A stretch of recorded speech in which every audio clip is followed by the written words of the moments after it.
जय हिंद साथियों, नमस्कार। मैं संतोष कुमार पाठक, एडवोकेट, जनपद चंदौली, उत्तर प्रदेश से।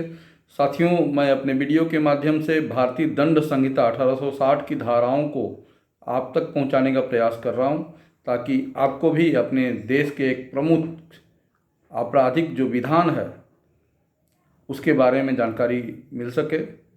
साथियों, अगर ये वीडियो लाइक आए, आपको पसंद आए, तो लाइक वाला बटन दबाइएगा और इसको शेयर करिएगा। साथियों, मैंने पिछले वीडियो में बता दिया था कि धारा 1 से 5 तक जो अध्याय 1 है उसमें क्या है। अब मैं अध्याय 2 के बारे में आप सभी को बताने जा रहा हूं आज इस वीडियो के माध्यम से। अध्याय 2 में साधारण स्पष्टीकरण है। ये धारा 6 से शुरू होता है। धारा 6 में ये है आईपीसी के कि संहिता में की परिभाषाओं का अपवादों के अध्ययन समझा जाना। आप समझेंगे कि अपवाद क्या होते हैं। अपवाद भारतीय दंड संहिता की धारा 76 से 106 तक दिए हुए हैं। जब हम वहाँ पहुँचेंगे तो उनके बारे में बताएंगे। अभी मैं धारा 6 का वर्णन कर लेता हूँ। धारा 6 में है कि इस संहिता मतलब आईपीसी भारतीय दंड संहिता में सर्वत्र सभी जगह अपराध की हर परिभाषा, हर दंड उपबंध और हर ऐसी परिभाषा या दंड उपबंध का हर दृष्टांत साधारण अपवाद शीर्षक वाले अध्याय में अंतर्विष्ट अपवादों के अध्ययन समझा जाएगा, चाहे उन अपवादों को ऐसी परिभाषा, दंड उपबंध या दृष्टांत में दोहराया न गया हो। बहुत महत्वपूर्ण है। दृष्टांत के माध्यम से समझाते हैं।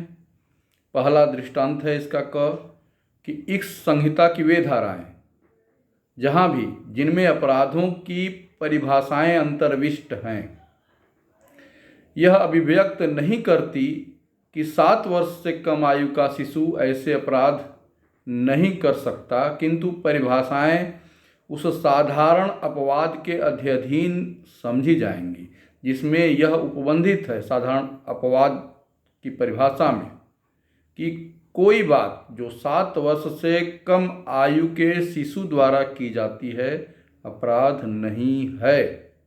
तो ये अगर किसी धारा में अंतर्विष्ट नहीं भी है किसी परिभाषा में इस आईपीसी के, तब भी ये साधारण अपवाद के अध्ययन समझा जाएगा कि 7 वर्ष से कम जो शिशु है, 7 वर्ष से कम आयु का, उसके द्वारा कोई अपराध किया जाता है तो वो अपराध नहीं होगा। दृष्टांत एक और समझाते हैं। दृष्टांत ख। मान लीजिए क एक पुलिस ऑफिसर है और वह य को जो हत्या की है जिसने, उसको पकड़ लेता है। तो क जो पुलिस ऑफिसर है वह सदोष परिरोध का दोषी नहीं होगा। क्यों? क्योंकि वह साधारण अपवाद जो है, साधारण अपवाद का जो अध्याय है उसमें यह अंतर्विष्ट है। यह लिखा गया है कि जो कोई विधि के द्वारा आबद्ध होते हुए कोई बात अपराध नहीं है जो किसी ऐसे व्यक्ति द्वारा की जाए जो उसे करने के लिए विधि द्वारा आबद्ध हो। तो आप समझ गए होंगे धारा 6 क्या है। धारा 7 पे आते हैं। धारा 7 एक बार स्पष्टीकृत पद का भाव, इसका शीर्षक है। मतलब कि हर पद जिसका स्पष्टीकरण इस संहिता के किसी भाग में किया गया है, इस संहिता के हर भाग में उस स्पष्टीकरण के अनुरूप ही प्रयोग किया जाएगा। मतलब एक बार जिसका स्पष्टीकरण आईपीसी की किसी भाग में कर दिया गया तो हर भाग में उस स्पष्टीकरण के अनुरूप ही उसका प्रयोग होगा। आप धारा 7 समझ गए।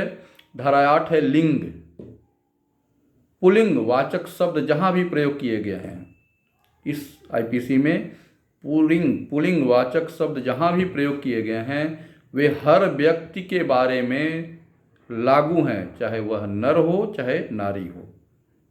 अगर पुल्लिंग वाचक शब्द है तो वह नर के लिए भी प्रयोग है और नारी के लिए भी प्रयोग है। ये धारा 8 कहती है लिंग जिसका शीर्षक है। धारा 9 है वचन, बहुत महत्वपूर्ण। जब तक कि इस संदर्भ में तत्प्रतिकूल प्रतीत न हो, एक वचन शब्दों का द्योतक बहुवचन से है और बहुवचन शब्दों का द्योतक एक वचन से है।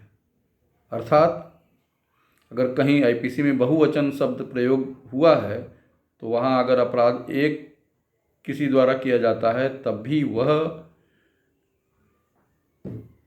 उसका द्योतक होगा, मतलब अपराध वही माना जाएगा। और अगर एक वचन द्योतक कहीं प्रयोग किया गया है और बहुत से लोगों द्वारा किया जाता है वह अपराध, तब भी वह अपराध हुआ। ऐसा नहीं है कि एक वचन का द्योतक है और कई लोगों द्वारा किया गया अपराध तो वो अपराध नहीं होगा, ऐसा बात नहीं है।